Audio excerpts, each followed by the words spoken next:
Сәлем достар, біз бүгін восточный пирог жасайтын боламыз. Ол үшін мен мына дайын ингредиенттерді жасап қойған болатынмын.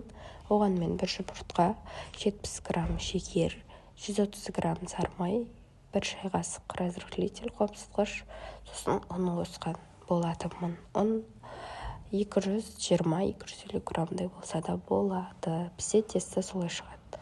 Разрыхлитель міне осыдан мен мына істеген нәрсеме әрине де 1 шай қасық немесе 6 грамм қосып жібере аламыз. Содан кейін біз жақсылап тұрып, оны ұн араластырып, сосын тесто илеуіміз керек.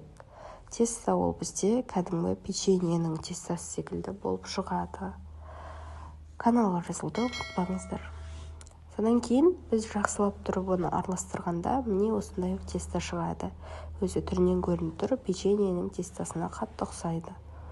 Содан кейін жақсылап тұрып, оны формаға орналастырамыз. Формаларыңызға әртүрлі орналастыра аласыздар. Сол үшін де мен бірінші формаға орналастырып аламын. Содан кейін көрсететін боламын келесі этапты.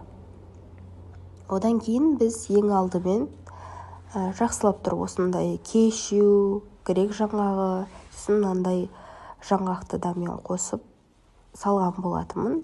Кейбіреулерін турап жібердім. Сол кезде осылай болып шықты. Өз қалаған дәндеріңізді сала берсеңіздер болады. Содан соң сгущенканы құйып шығамыз. 1 банкасы кетеді. Содан кейін осылай болады. Соны біз 300 граммда мен 15-20 минут пісіріп шықтым. Менде осындай болып шығып тұр. Дегенмен де негізінде бұдан да қызылдау болу керек. Сонда дұрыс болып шығады. Осылай, бірақ дәмі өте керемет болып шықты. Ас болсын.